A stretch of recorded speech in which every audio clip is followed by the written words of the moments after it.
اسرار قسط نمبر 3۔ غضب کے عالم میں انسان کی عقل پر پردہ پڑ جاتا ہے، افکار منفی دل و دماغ پر یلغار کرتے ہیں، سینے میں دفن راز خود بخود زبان پر آ جاتے ہیں اور انسان وہ کہہ بیٹھتا ہے جس پر بعد ازاں ندامت کے سوا کچھ ہاتھ نہیں آتا۔ تم اس لڑکی کے ساتھ روز کھانا کھاتے ہو جس کی وجہ سے تمہارا باپ آج جیل میں بیٹھا ہے۔ مہرمہ تارڑ غصے سے اپنے بھائی افرا سے مخاطب ہوئی۔ وہ کوئی عام لڑکی نہیں، افرا سیاب تارڑ کی بیوی ہے۔ افرا کا لہجہ سخت تھا۔ کون سی بیوی جس کے خاندان نے تمہارے باپ کو جیل میں بھیجا؟ مہرمہ کے سینے میں یہ لخت تکلیف اٹھی۔ اس خاندان نے ہمارے باپ کو جیل میں نہیں بھیجا مہرمہ، افرا نے تھکے ہوئے انداز میں جواب دیا۔ تو اس خاندان سے بھی تو قطع تعلقی نہیں نہ کی جس نے ہمارے باپ کو جیل کی سلاخوں میں بند کروا دیا، اور وہ ہمارے لیے اس خاندان کو کیوں چھوڑیں گی؟ افرا کا لہجہ طنزیہ تھا۔ وہ ہمارے لیے نہیں، اپنی بیٹی کے لیے چھوڑتے۔ مہرمہ کا چہرہ لال بھبوکا ہو گیا۔ ابھی بحث جاری ہی تھی کہ نور العین ان کو لڑتا دیکھ ان کی جانب بڑھی۔ تم دونوں کیوں بحث کرتے ہو؟ نور العین کا لہجہ ٹھنڈا تھا۔ میں بحث کر رہی ہوں؟ میں نور العین، میں اسے داد دے رہی ہوں کہ یہ اس خاندان کے ساتھ کھانا کھاتا ہے جو ہمارے درمیان بیٹھ کر دوغلے پن سے ڈبل پالیسیاں چلاتا ہے۔ داد تو بنتی ہے۔ مہرمہ کی اس بات نے افرا کو مزید تبا دیا۔ یہ اس کا اور اس کی وائف کا مسئلہ ہے، تم اندر جاؤ، نور العین نے معاملے کی نزاکت کو سمجھتے کہا۔ یہ اس کا نہیں، ہمارے خاندان کا مسئلہ ہے، مہرمہ نے ایک ایک لفظ چباتے ہوئے کہا۔ بس کرو تم دونوں، اس طرح لڑو گے تو دشمن ہماری دیواروں کی کمزوری بھانپ لے گا۔ گھر کی بنیادیں خود کمزور مت کرو۔ نور العین ان دونوں کو سمجھانے کی کوشش کر رہی۔ بے شک وہ دونوں بڑے ہو چکے تھے، مگر نور العین ان دونوں کی بڑی بہن تھی، وہ انہیں سمجھا سکتی تھی۔ مہرمہ کندھے جھٹکتے خاموشی سے اپنے کمرے کی جانب بڑھ گئی اور نور العین نے بھی اپنے قدم کچن کی جانب بڑھائے۔ پیچھے افرا اکیلا کھڑا رہ گیا۔ اسٹیڈیم شور سے گونج رہا تھا۔ میدان میں ایک طرف پاکستان اور دوسری طرف آسٹریلیا کے نعرے گونج رہے تھے۔ میچ قذافی اسٹیڈیم لاہور میں کھیلا جا رہا تھا۔ آخری اوور باقی تھا اور 6 گیندوں پر 18 رنز درکار تھے۔ سامنے آسٹریلیا کی ٹیم تھی۔ مرحا وڑیچ بیٹ ہاتھ میں لیے کریز پر کھڑی تھی، سبز ہلالی پرچم اس کے دل میں دھڑک رہا تھا۔ میچ سے پہلے جب وہ مخالف کپتان کے قریب سے گزری تو رک کر دھیمے لہجے میں بولی، سنو، آج میں تمہیں میچ جتوا دوں گی۔ اوور میں 6 گیندیں ہوتی ہیں، تم بس 4 گیندیں مجھے فل ٹاس کروانا اور آخری 2 گیندیں میں ضائع کر دوں گی، اس طرح میچ تم لوگ جیت جاؤ گے۔ اس کی بات سن کر مخالف ٹیم کے چہرے پر اطمینان کی لہر دوڑ گئی۔ انہیں لگا یہ لڑکی دباؤ سے ہار مان چکی ہے۔ لیکن پہلی گیند آئی، مرحا کی آنکھوں میں آگ بھڑک اٹھی۔ پہلی گیند پر چھکا، اسٹیڈیم میں جوش سے شور اٹھا، پاکستانیوں کے چہروں پر خوشی نظر آنے لگی۔ دوسری گیند پر چوکا، مخالف ٹیم کے پسینے چھوٹنے لگے۔ للی بھاگتی ہوئی آئی اور فل ٹاس بال کروائی۔ مرحا نے کیا زبردست بلہ گھمایا اور بال اسٹیڈیم کے باہر، چھکا۔ اب پاکستانی جیت کے قریب تھے۔ وہ اسٹیڈیم میں ایک مرتبہ پھر سے شور اٹھا، چوتھی بال کروائی گئی اور ایک اور شاندار چھکا۔ اور جی ہاں ناظرین، پاکستان وون دی میچ۔ کرکٹ کے مبصر نے کہا۔ مرحا نے اپنا بلہ اوپر اٹھایا، وہ ڈولفن کی طرح وار کرتی تھی، دشمن کو پتہ بھی نہ چلتا اور کھیل ختم ہو جاتا۔ کوئی ایسا جادو ٹونا کر، میرے عشق میں وہ دیوانہ ہو، یوں الٹ پلٹ کر گردش کر، میں شمع تو وہ پروانہ ہو۔ ذرا دیکھ کے چال ستاروں کی، کوئی زائچہ کھینچ قلندر سا، کوئی ایسا جنتر منتر پر جو کر دے بخت سکندر سا، کوئی چلہ ایسا کاٹ کے پھر کوئی اس کی کاٹ نہ کر پائے، کوئی ایسا دے تعویذ مجھے وہ مجھ پر عاشق ہو جائے۔ مبارک صدیقی۔ رات کا سناٹا تھا۔ اچانک ہر سو سے عجیب و غریب آوازیں ابھرنے لگیں، گویا دیواریں، فرش اور سامان سب سرگوشیاں کر رہے ہوں۔ اس کے گرد و پیش کی دنیا یکا یک اجنبی اور دھندلی محسوس ہونے لگی۔ دل میں ایک انجانا خوف سرایت کر گیا۔ اسی اثنا میں اس کی کتاب کے اوراق کسی پوشیدہ ہاتھ سے پھٹنے لگے، ورق ایک محسوس ترتیب سے ریزہ ریزہ ہو رہے تھے۔ دور سے ایک قہقہا ابھرا، نہایت سرد، نہایت غیر مانوس۔ اس کے ہاتھ ایک عجیب تبسم ہوا میں تیرتا دکھائی دیا۔ سانس گھٹنے لگی اور یکدم آنکھ کھل گئی۔ دل زور زور سے دھڑک رہا تھا۔ وہ گھبرا کر اٹھی، گلاس میں پانی انڈھیلا اور ایک ہی سانس میں پانی پی گئی۔ وہ شتابی سے کتب خانے کی جانب لپکی جہاں اس کے متفرق ناول رکھے تھے۔ کانپتے ہاتھوں سے ایک ناول کھولا تو اس کے صفحات بھی اسی عجیب وضع پر بکھرے ہوئے تھے، اور اسی لمحے ایک کتاب ہوا میں معلق ہوتی ہوئی خود بخود اس کی گود میں آ گری۔ اس نے کتاب جلدی سے بیڈ پر پھینکی۔ اوہ مائی گاڈ! ہنسا نے بالوں پر ہاتھ پھیرتے لمبے لمبے سانس لیتے کہا۔ وہ آیت الکرسی پڑھنے لگی۔ اس کی آنکھیں بند تھیں اور ہونٹ ہل رہے تھے۔ رفتہ رفتہ خواب کا اثر زائل ہونے لگا، ڈر ختم ہونے لگا۔ عدالت کا کمرہ لوگوں سے کھچا کھچ بھرا تھا۔ لکڑی کی بینچوں پر بیٹھے سب کی نظریں ایک ہی جگہ تھیں۔ دفاع کی وکیل نور العین اٹھی۔ اس کی آواز پر اعتماد تھی۔ وہ چلتی ہوئی آئی اور نرس کے پاس کھڑی ہوئی۔ محترمہ، جس وقت مریض کو قتل کیا آپ کہاں تھی؟ نرس نے نور العین کی پوری بات سنی اور پھر گویا ہوئی۔ میں وارڈ نمبر 3 کے کمرہ نمبر 55 میں موجود تھی اور مریض کی ڈریسنگ کر رہی تھی۔ نرس نے اطمینان سے جواب دیا۔ نور العین نے فائل بند کی اور جج کی طرف بڑھی۔ جج صاحب، اس سے ثابت ہوتا ہے کہ میری موکلہ موقع پر موجود ہی نہیں تھی، لہٰذا ان پر لگایا گیا الزام بے بنیاد ہے۔ نور العین نے یہ کہتے ایک تیکھی نظر مرزا میر حیدر کی جانب اچھالی۔ کمرے میں سرگوشیاں ہونے لگیں۔ تبھی استغاثہ کے وکیل مرزا میر حیدر کھڑے ہوئے۔ ان کی تیز نظریں نور العین سے ہوتی نرس پر گئی۔ جج صاحب، آپریشن سے پہلے اس مریض کے کمرے میں نرس کے علاوہ کوئی اور نرس گئی ہی نہیں۔ یہ سن کر نور العین کے ہونٹوں پر ہلکی سی مسکراہٹ آئی۔ وہ فوراً بولی، آبجیکشن جج صاحب، مرزا صاحب کی بات سے یہ ثابت نہیں ہوتا کہ قاتل نرس ہی ہے۔ کمرے میں ڈاکٹر بھی تو جا سکتے ہیں، سرجن بھی تو جا سکتے ہیں، ضروری تو نہیں نرس نے ہی مارا ہو۔ لکڑی کے بینچ چڑچڑا رہے تھے۔ جج صاحب نے اینک اتار کر رومال سے صاف کی اور فائل پر نظر دوڑائی۔ جج نے ہتھوڑا مارا۔ اس عدالت کے سامنے پیش کیے گئے شواہد ناکافی ہیں۔ ایک لمحے کے لیے سب تھم گیا، لہٰذا نرس زائرہ کو تمام الزامات سے بری کیا جاتا ہے۔ ہتھوڑے کی آواز کے ساتھ ہی کمرے میں بھونچال آ گیا۔ کچھ لوگ تالیاں بجانے لگے۔ نور العین کی آنکھوں میں فتح کی چمک تھی۔ مرزا کے جبڑے بھیجے ہوئے تھے۔ اس نے غصے سے مٹھی بند کی اور مقتول کے بھائی کی جانب بڑھا۔ میں تمہارے بھائی کے قاتل کو جیل پہنچاؤں گا، میرا یقین کرو، تم اسے ہار مت سمجھنا، یہ ہمیں جیت کی طرف لے جائے گی۔ حسن نے تکلیف سے مرزا کو دیکھا۔ مرزا اس کا کالر تھپک کر کورٹ سے باہر نکل گیا۔ مرزا اپنی گاڑی کی جانب بڑھ رہا تھا اور نور العین اپنی گاڑی کی جانب بڑھ رہی تھی۔ دونوں کی نظریں ایک دوسرے سے ملی۔ نور العین نے فاتحانہ مسکراہٹ مرزا کی جانب اچھالی۔ مرزا نے بغیر کوئی تاثر دیے اپنی کوٹ کا بٹن کھولا اور گاڑی کا دروازہ کھول کر بیٹھ گیا۔ ڈرائیونگ سیٹ سنبھالی اور برق رفتاری سے گاڑی کو عدالت سے دور لے گیا۔ حمزہ لکڑی کا دروازہ کھولتے بے نیاز سا لاؤنج میں داخل ہوا۔ اس کی نظر سامنے اپنی فیملی پر پڑی تو وہ ٹھٹک گیا۔ سارے اسے ہی دیکھ رہے تھے۔ سربراہی کرسی پر اس کے والد سلطان صاحب بیٹھے تھے، جو چلتے ہوئے اس کے بالکل سامنے آ کھڑے ہو گئے۔ چٹا! انہوں نے ایک تھپڑ حمزہ کی گال پر جڑ دیا۔ شانزی! حمزہ کی بہن نے اپنے منہ پر ہاتھ رکھ لیا۔ اس کی والدہ تڑپ اٹھیں۔ حمزہ کا چھوٹا بھائی سکون سے اسے مار پڑتے دیکھتا رہا۔ بڑا بھائی بے چینی سے کبھی اسے دیکھتا اور کبھی اپنے والد کو۔ حمزہ نے گال پر ہاتھ رکھا اور بے یقینی کے عالم میں اپنے والد کو دیکھنے لگے۔ تم نے ہماری عزت مٹی میں ملا دی ہے حمزہ! ان کی دھاڑ پر سب کانپ اٹھے۔ وہ یہ کہتے بے چینی کے عالم میں دوبارہ اپنی نشست پر بیٹھ گئے۔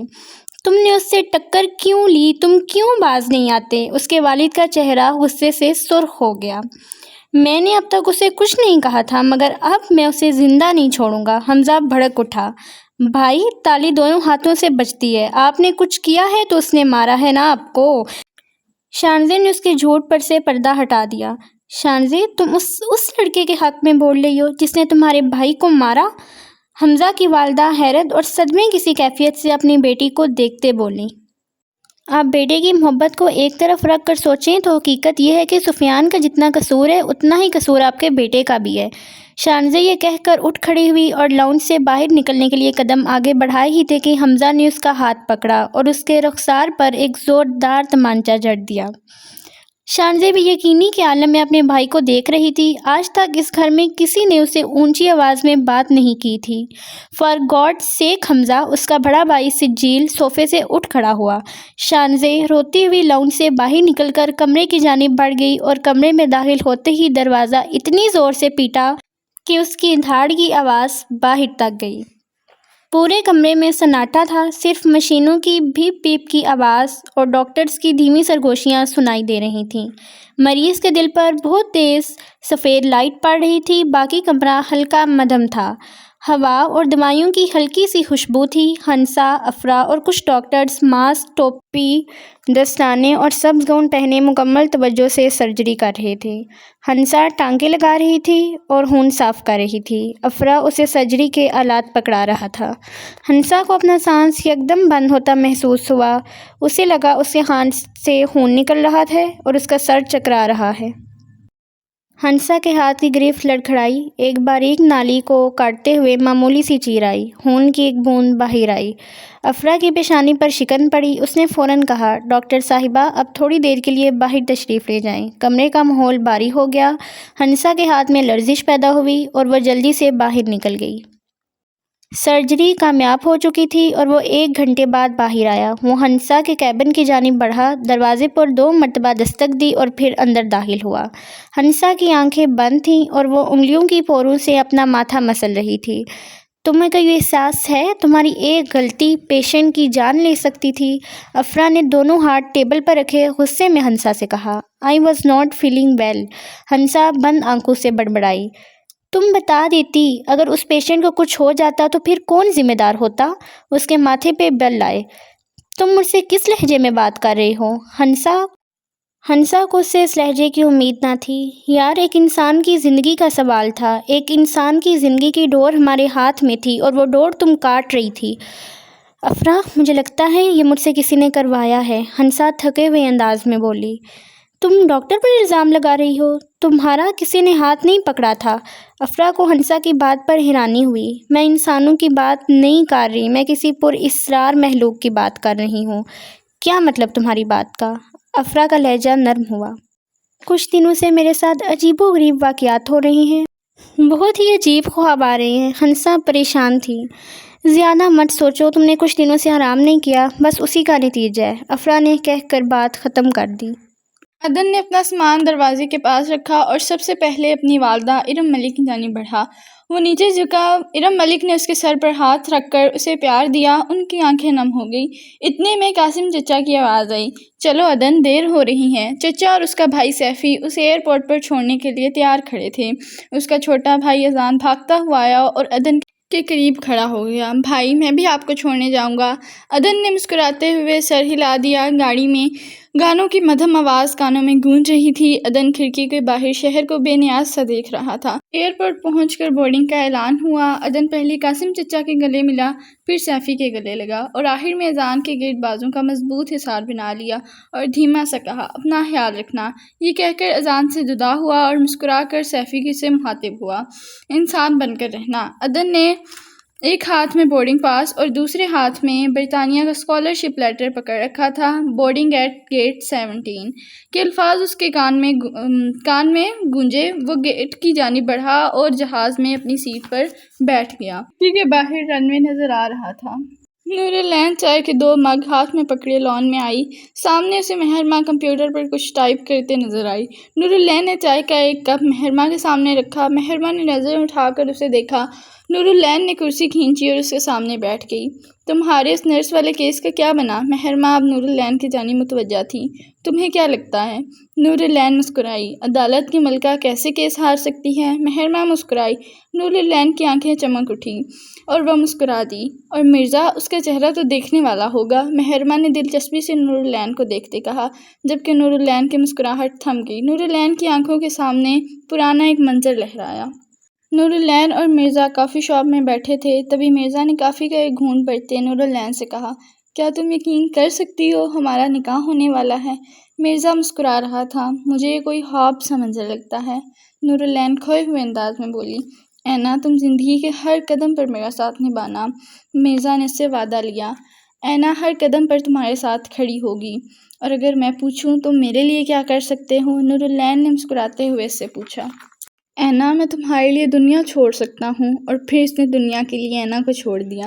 منظر ہٹ گیا۔ محرمہ میرا کام تو ہو گیا، اب تمہاری باری، کھیل کا اگلا مہرہ تمہارا۔ مجھے پورا یقین ہے الفا کی بہن دشمنوں کو شہمات دے کر آئے گی۔ محرمہ نے سر کو ہم دیا۔ حمزہ اپنے کمرے میں کھڑکی کے پاس کھڑی چاند کو دیکھ رہی تھی کہ دروازے پر ہلکی سی دستک ہوئی اور پھر حمزہ اندر داخل ہوا۔ شانزے نے ایک نظر اسے دیکھا اور پھر اس کے ہاتھ میں پکڑی چاکلیٹ کو دیکھا۔ اسے نہ دیکھو، یہ تمہارے لیے نہیں ہے، حمزہ مسکراہٹ ضبط کیے بولا۔ مجھے تم سے کوئی ایسی امید بھی نہیں ہے، شانزے بگڑتے ہوئے تیوروں سے بولی۔ اچھی بات ہے۔ حمزہ کے لیے مسکراہٹ ضبط کرنا مشکل ہو رہا تھا۔ کیوں آئے ہیں یہاں؟ جائیں۔ شانزے نے غصے سے دروازے کی جانب اشارہ کیا۔ اچھا چلو تم ہی لے لو، حمزہ نے اسے مسکراتے ہوئے آفر کی۔ اپنی چاکلیٹ اپنے پاس ہی رکھیں، تم تو ہماری اکلوتی لاڈلی بہن ہو، حمزہ نے اسے منانے والے انداز میں کہا۔ اکلوتی بہن ہوں نا، اسی لیے تھپڑ مارا تھا، شانزے نے اپنی ناراضگی کا اظہار کیا۔ نہ چھوڑو بھی نہ اب اس بات کو، حمزہ نے ہار ماننے والے انداز میں کہا۔ اچھا ایک شرط پر، شانزے کی آنکھیں چمک اٹھی۔ کیسی شرط؟ حمزہ اب کی مرتبہ سنجیدہ تھا۔ اب آپ سفیان سے جھگڑا نہیں کریں گے؟ یہ کہہ کر شانزے اس کے ہاتھ سے چاکلیٹ لے لی۔ ہاں ٹھیک ہے، حمزہ نے جیسے بات ختم کی۔ شانزے نے چاکلیٹ کھولی تو آدھی حمزہ نے ہی اس کے ہاتھ سے جھپٹ لی۔ بھائی یہ تو آپ میرے لیے لائے تھے، شانزے نے مصنوعی ناراضی دکھاتے ہوئے کہا۔ تمہارے لیے لایا نہیں تھا، بس دے دی، حمزہ نے کندھے اچکا کر کہا اور کمرے سے باہر نکل گیا۔ بادل گرج رہے تھے اور موسلا دھار بارش برس رہی تھی۔ گلیسیا ہاتھ میں موم بتی پکڑے مٹی والے راستے پر چلتی اپنے محل نما گھر کی جانب بڑھ رہی تھی کہ اس کی نظر گدھ پر پڑی۔ گدھ گلیسیا کو دیکھ رہا تھا، اس کی آنکھیں درخت کے پیچھے گئیں، پھر وہ زور سے کائیں کائیں کرنے لگا اور بار بار لڑکی کی طرف دیکھ کر درخت کی جانب پر مارنے لگا۔ گلیسیا کے ہونٹوں پر شیطانی مسکراہٹ دوڑ آئی۔ اس نے کوٹ کی جیب سے خنجر نکالا اور درخت کی جانب بڑھی۔ اس نے موم بتی بجھا دی۔ اس نے خنجر کو درخت کے پیچھے اپنے محسوس انداز میں گھمایا۔ خنجر آدمی کے ماتھے پر لگا اور وہ بے ہوش ہو کر نیچے گر گیا۔ اس نے جیب سے ٹشو نکالا اور خنجر کو صاف کیا۔ اب کی مرتبہ اس نے جیب سے رسی نکالی اور آدمی کے ہاتھ باندھ دیے۔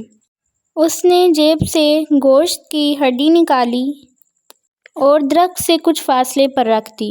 اس نے ماچس نکالی، موم بتی جلائی اور اپنے گھر کی جانب بڑھ گئی۔ وہ گھر میں داخل ہوئی اور داخلی دروازہ عبور کرتے ہی لان سے ہوتی ہوئی لاؤنج کی جانب بڑھی۔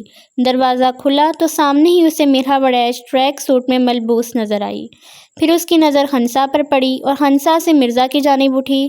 اس نے مسکراتے ہوئے مرزا کو دروازے سے ہاتھ ہلایا۔ مرزا نے بھی اسی مسکراہٹ کے ساتھ سر کو ہم کیا۔ وہ بھی ہنسا کے ساتھ صوفے پر بیٹھ گئی۔ آپ تو عید کا چاند ہو گئے، نظر ہی نہیں آتے، گلیسیا نے مسکراتے ہی مرزا کو کہا۔